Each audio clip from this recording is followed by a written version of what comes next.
Well, it's truly a great privilege and a great pleasure to be here with all of you today and tell you a little bit about my world.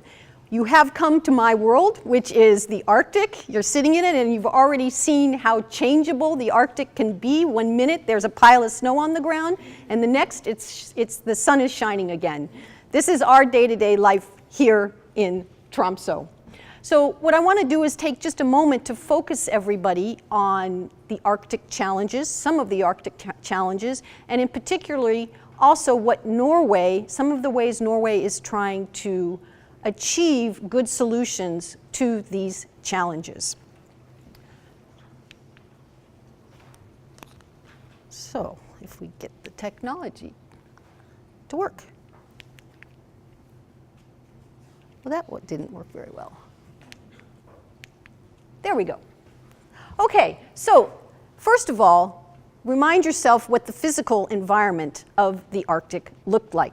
Well, we know there's low temperatures, there's this very extreme light-dark regime. We have new environments for organisms to live within. We have to deal with permafrost environments and, of course, sea ice, which is another important environment that our collaborators in more southern regions are not having to address and consider when they talk about protection of the environment from impacts. So we have extra dynamics to our looking into ecosystem processes and the potential impacts of human activities on these. So there's all these various unique characteristics of the Arctic physical environment, and of course there are connections to the organisms that have adapted to live within the niches associated with these physical environments. And here I just list a few of those characteristics, again, to focus us on this particular system.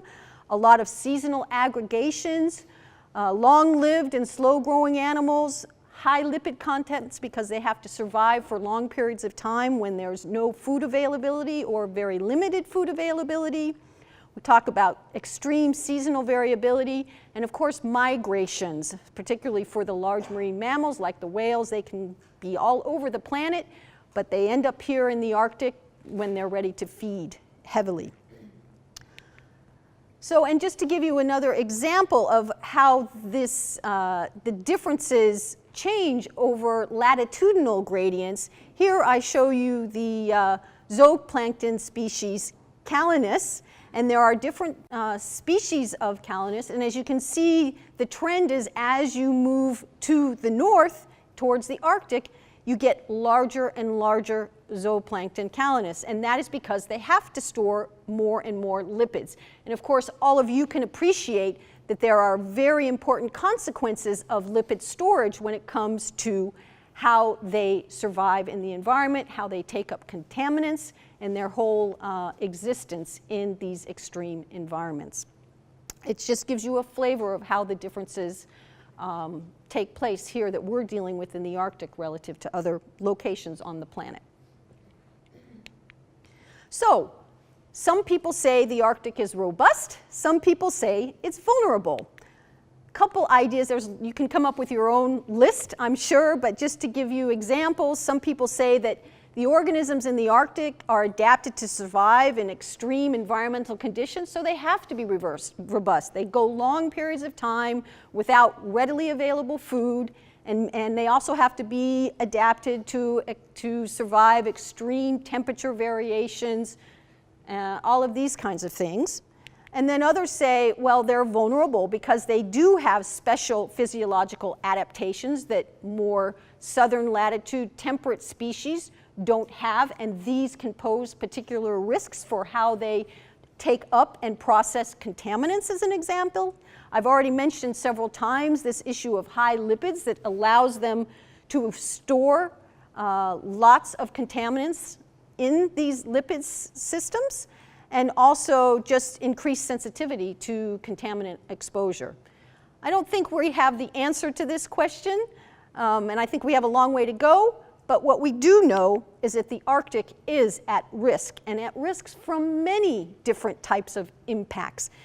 Sometimes people talk about the pristine Arctic. Maybe, maybe not, but the point is we know that there are significant human-related impacts and processes that are taking place every single day, and that's why we have to focus on these ecosystems in particular. So it stems from radioactivity. So in the Murmansk harbor, just north of here, there's more radioactivity there than any place else on the planet. Granted, most of it is stored in nuclear submarines, but it still exists there and potentially could be released into the environment. Combustion sources, lots of combustion sources along the coastal areas that are discharging into the atmosphere, all kinds of PCBs and other contaminants from into the atmospheric flow, which goes right into over the Arctic and becomes incorporated into the marine environment. Acidification, a global problem we're all aware of. Introduced species, we have a major problem with introduced species here. You can see the king crab here, which is decimating much of the coastlines as it moves further south from the coast of Russia, keeps moving further south and eating its way along the coastline. Climate change, don't need to say anything about that. The future development of petroleum resources, another risk. And let's not forget there's these legacies related to the use of persistent organic pollutants, even DDTs in the past, which are stored in the huge catchment areas surrounding the Arctic and can easily be introduced, are continuously being introduced into the oceans from river discharge. So, scary situation. And on top of that, let's not forget that every year we're doing incredible amounts of commercial fishing, which is removing major amounts of fish biomass from the system as well. And we don't talk much about that, but that of course is another major impact for the European Arctic, this part of the Arctic. Okay, I think I've sufficiently scared everybody. What are we doing about this? Well, Norway is very concerned about this because they established, actually quite early on, they were at the forefront of establishing the idea into law of ecosystem-based management. And that is the law of the land today for environmental regulations in Norway, including their activities in the Arctic Barents Sea environment. Of course, ecosystem-based management includes 3 primary characteristics, which are integral to having effective ecosystem-based management, and that's balance, collaboration, and adaptation.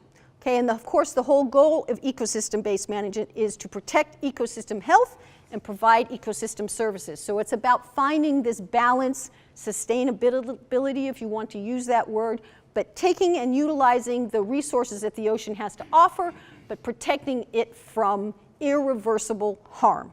So balance, we have to balance these different activities. Collaboration, it means a major effort with stakeholders to get people to be on the same page and make the plans that are necessary to ensure that you have balance and sustainable management. And finally, adaptation. And that's where everybody in this room primarily comes in, because we need the research so that ecosystem-based management approaches can be improved over time. So that's our job, is to improve the basic fundamental knowledge and the way we do things in ecosystem-based management, and the more knowledge that we gain and can apply to that process, hopefully it means better management for these environments. Okay, so I just made this pie chart to kind of show the DEB ecosystem. There's a lot of different people interested in functioning within the DEB ecosystem. The piece of the pie that's sticking out is the end user community, and that's where I see myself fitting in here. I am an end user, and I would also say a cheerleader, because I am fully invested in DEB as a very important part of the issue of producing and carrying out effective ecosystem-based management.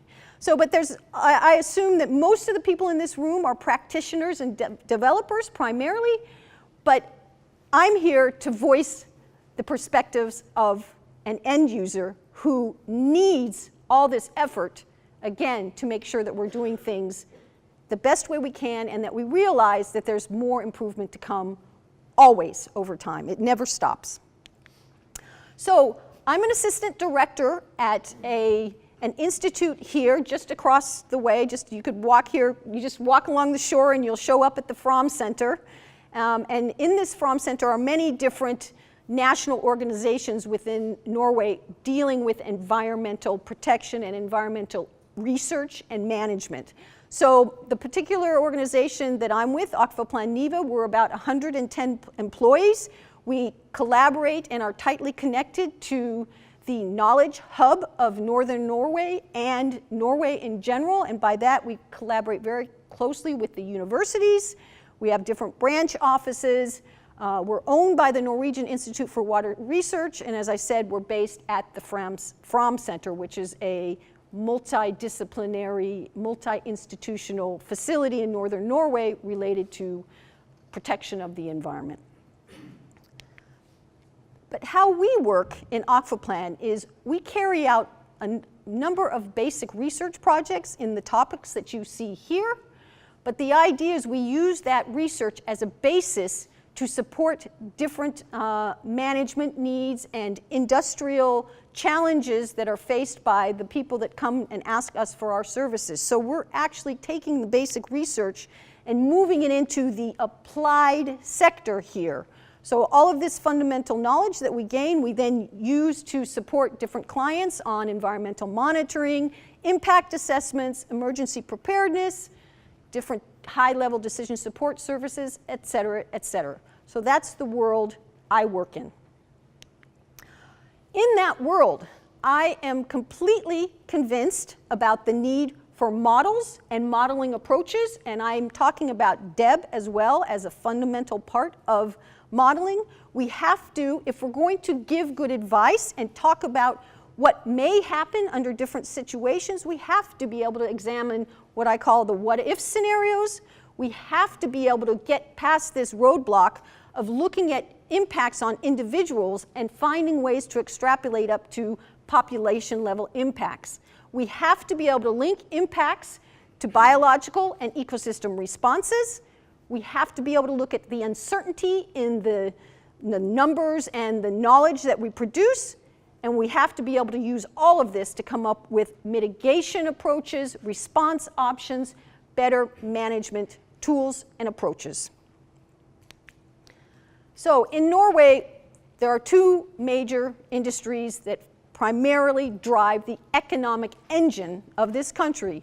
The second biggest is aquaculture, and you can imagine there are lots of issues related to the environmental impacts of aquaculture, and we are working within that environment.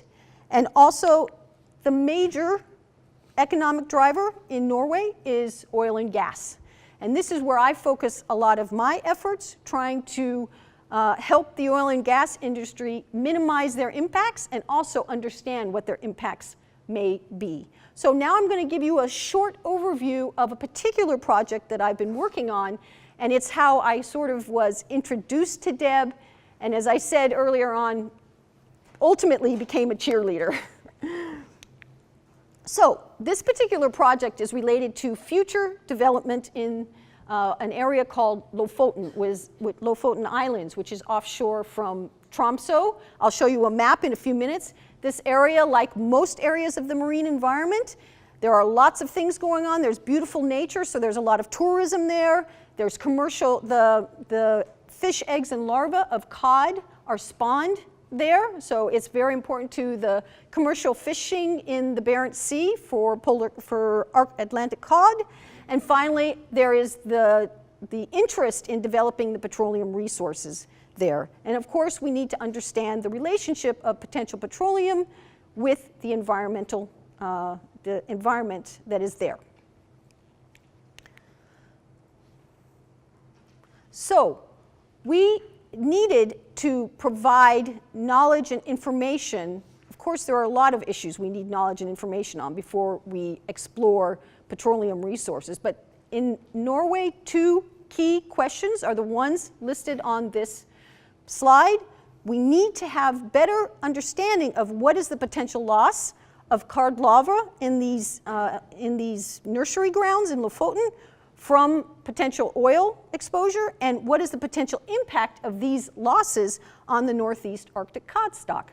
And to give you a little bit more history to understand why these questions are so important, because earlier you would ask this question to the authorities and they'd say, well, the potential impact on the Northeast Arctic cod is somewhere between 0 and 100%. You can't make many management decisions with that kind of a range. And so the idea was to use the best available science and move us at least a step forward towards better understanding where we lie in that continuum from 0 to 100%. So that was the goal of this activity. Now I'm going to have to breeze through this pretty quickly just so that we can move through this, but I will be available and we can talk about issues later as well. I hope I keep all of you with me along the way. So here's the map again. You see the coast of Norway. Here is Lofoten Islands, and this is the area under consideration for petroleum development. Now these dots here, these are actually fish eggs. These are what are considered the primary spawning areas for the cod that returns every year from the Barents Sea to spawn in this region. So you can see they have these sort of hot spots of cod spawning along the coast. These boxes are our models, because what we did in this case is we didn't build a model from scratch. We basically combined existing models together. So we coupled models that had a long history of development over a long period of time, so they'd already been used for 20 years primarily. So they all had a very solid basis behind them. But of course they had different domains, so that's why you see the boxes are different sizes. But just keep in mind the big picture. We're going to look at some models related to the entire Barents Sea North Arctic cod stock, and we're going to look at a model which is for the cod eggs and larvae in the nursery grounds. We'll start here and end up here, because again, what we want to do is extrapolate the impacts on what happens to cod eggs and larvae to the adult population up here. What does it mean if you have losses of cod eggs and larvae for the population of the commercial fish species? Okay, this is the most complicated, well, maybe not the most complicated, but close. This is just to kind of give you a little bit more insight into what the system looked like. So basically, this is the cod, egg, and larva model, and then this is the adult model. This is basically what I would call a standard stock assessment model. So it's really a glorified box model. And this one over here is a fully three-dimensional model where we're actually tracing the movements and development and the life history of cod eggs and larvae as they mature. The problem is, when we linked all these models together, this one works for the drifting cod egg stages, this one works for 1-year-olds, and so there was this disconnect. We had like a 3 to 4 month disconnect between when they go from drifting to swimming, but they're not part of the adult cod stock. So then we had to apply this density-dependent algorithm, which is basically an extrapolation method to say, okay, if you have a certain amount of eggs and larvae at this drifting stage, this is what we would predict for the ones that survive up to the adult, to move into the adult stock. Here you can see the equation. It's duct tape. Okay. Yes, and here's Deb here, hiding down here in this three-dimensional model. Okay, and then we'll just move on rather than go back. Here is your classic Deb world. I'm sure you're all very comfortable with this slide. And I will just point out that this was developed, the Deb model that we included in our model was developed by Chris Klock at Imaris. She was part of this program. And just to give you a few facts about the approach in general, we only looked at mortality. So we started with mortality. We used data on fathead minnow and naphthalene and then extrapolated that to other chemicals of interest for the oil. And then, of course, the classic parameters. And Chris, when she did her work, she added a safety factor of 50 on the parameter values she developed in order to give extra protection. And I'm going to go into that just a little bit more on the next slide. And then we're out of the deep technical parts of my presentation. So this is in space of LC50, as you can see, just for simplicity. And here are some of the key chemical compounds that we were addressing. And of course, the polyaromatics get special attention. So what Chris did was she took all the existing data for fish, eggs, and larvae, different life stages all the way up to adults. And here I've just put a gray box on top of them. Then she added this safety factor of 50 to reduce the parameter sets for this down a bit more to make sure that they were below all of the data. This is one. When we started doing the model, there was interest in adding even more conservative things on top of these parameter sets in order to really look at situations where we felt like we were covering the whole range of potential uncertainty in the parameter sets for these DEB quantities. So we added 3 additional sets. This second set here, level 2, is basically identical to the level 1, only we had a safety factor of 500. And then here, what we did was we basically got rid of all the temporal information from DEB and just said, if the concentration in the fish increases to 1 ppb, then it's dead. And then we did the same thing from 0.1 ppb. So these were considered to try to take into account the fact that, for example, we weren't directly modeling sublethal effects, but that we know that fish that are exposed to certain concentrations may be harmed by sublethal effects. So again, it's duct tape. Okay, so then of course we ran scenarios, and here's to give you an idea of the scenarios. So this is time in years versus the amount of oil released. We plotted up here in blue many of the major petroleum accidents that have happened in the past, and then we established our own discharge parameters. So we looked at different durations, different rates, and different years. And so you can see they basically extend across the vast majority of accidents that have taken place in the past. So we've tried to cover the potential range of accidents that could occur. Okay, now I just have to show you how to interpret the results. And the results are quick. This is not going to be a lot of detail here, but you have to understand what the numbers mean. So quickly, here you have the different levels. So remember the level 1, level 2, level 3, level 4. Level 1 was what Chris originally designed, and then we made these 4 additional levels. We're looking at 2 things: survival of eggs and larvae, and the volume or the weight of adult standing stocks. So those are the 2 things we were managing or trying to quantify. So the thing here is we're looking at survival for survival of eggs and larvae. So 100% survival means no impact whatsoever relative to the same scenario run without any oil. So there's no change in survival between an oil and a non-oil scenario.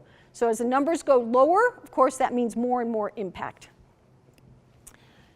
Similarly, for the adult standing stock, if you have 100%, you have the same standing stock biomass of adults as in the exposure scenarios versus a non-oil scenario. So again, high numbers are good, low numbers not so good.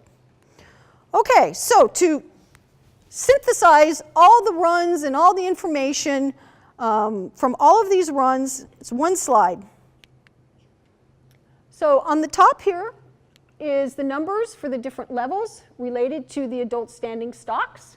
So this is the population impact that occurs as a result of these losses for the survival of eggs and larvae. And so what I've done is shown you basically the lowest numbers that we got for the different levels. So When we used the safety factors and the time variable parameters within DEB, there was no difference in the numbers between oil and non-oil exposures, but when we use these specific cutoff concentrations of 1 ppb and 0.1 ppb, then you start to see effects. The other thing that's important to note is that obviously the effects from the survival of eggs and larvae do not map 1-to-1 between that in the adults. So there's like a roughly factor of 5 difference between the percent survival in the fish eggs and larvae and the impact on the standing stock biomass. So in conclusion from this work, most scenarios give minor losses of eggs and larvae. Some scenarios give larger losses, of course, as you can see down here. The impacts on the biomass of the adult stock was limited in all cases. I mean, the worst case scenario was 12%. And then the other important thing to note is looking at the reproductive potential of the adult cod stock. There was no difference, no impact, so the cod was just as resilient before and after the impacts, the oil impacts. And finally, the variability that we saw in our numbers were largely dependent on the specific year class and the age structure of the cod stock. So, we could talk a long time about why the results are what they are, but I'm only going to point out one reason that is very important for why the population impacts are so limited for the adult cod stock. And it comes down to how the cod stock is constructed. Fortunately for the Northeast Atlantic cod, the stock is composed of many different year classes. And so when you remove one year class or one fraction of a year class, it doesn't have a major impact on the overall health and survival and reproductive potential for the cod stock. So in a sense, the cod stock is quite resilient to impacts on the fish eggs and larvae in Lofoten, Vesterålen. Okay, but of course, this is one example, one fish, one situation with some duct tape thrown on top. We, of course, have a long way to go with this, but we think it shows the potential of how we can move forward and actually attack very complex, difficult questions and move the dialogue, move the discussion forward and determine what we need to do to do even better.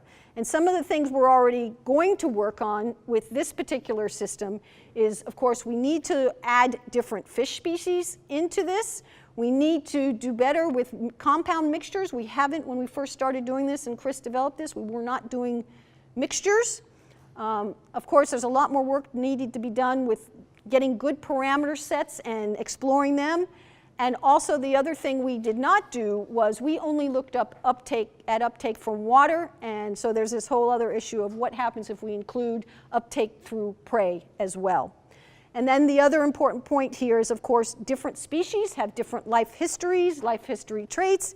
As I showed you in the previous slide, the Northeast Arctic cod has many different year classes, but for example, capelin is not so lucky. They only have a few year classes. And then we start moving back to my Arctic world with the polar cod that is very much tightly coupled to the sea ice environment.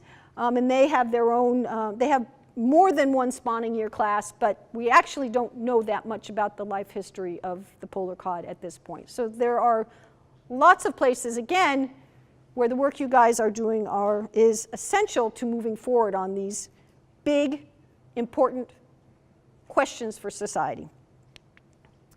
Okay, so just to synthesize again what we learned from doing the study that I was explaining to you, what we did come away with is the fact that we can integrate modeling of fish management with oil risks and impacts, and that in itself is an advance, to be able to look at two impact factors simultaneously and say something about how they impact the environment. We're not perfect, but we're less wrong than we were before. Also having modeling systems like this, again, allows us to explore key questions that we could not explore before. We can find where we need more knowledge so we can drive the research forward and get answers to questions that we need because of uncertainties in the systems that we have already. And the methodology is generic, so we hope that it can be applied in other contexts and other situations. Okay, so now I get to 2 slides more. I am standing on my soapbox. What do I want to say? Ecosystems are complicated. That's number 1. pretty obvious, but we should never lose that fact from all these modeling experiments that we do.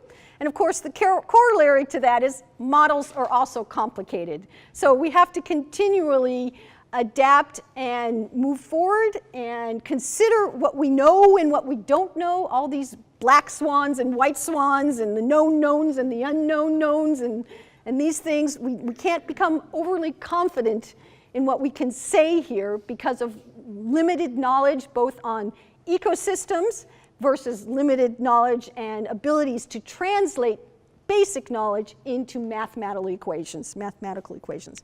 And then finally, one of the biggest things I learned from leading this program that I've explained before, and it's also at the heart of this free project that Starlight was telling you about before, is it is essential to have, for me, the ecotoxicology experimentalists to talk and work directly with the modelers.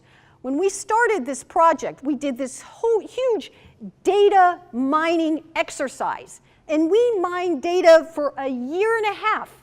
And at the end of it, we could not use one single data point from that mining experiment, or that mining activity. Chris Klook had to start from scratch and dig through all the archives, and she finally found this data set on the fathead minnow. That's crazy. We spend so much money running laboratory toxicity experiments, and we can't use the data for anything else but to say, yup, there was an effect. No, there was an effect. This has got to change. And I am definitely on my soapbox now. And I'm working for this goal all the time. Okay, so to end this on a lighter note, I want to expand your knowledge of Norway and the Arctic one step further. And that is, I told you about Lofoten being this beautiful environment where nature and the nursery grounds are and the petroleum resources, but there's one more piece of information that I didn't tell you about. And that is that this region is the region in the world that has the northernmost surfing contest in the world. These people go out from Australia and Hawaii, and they come and they surf in this 10-degree weather. So let's have a look.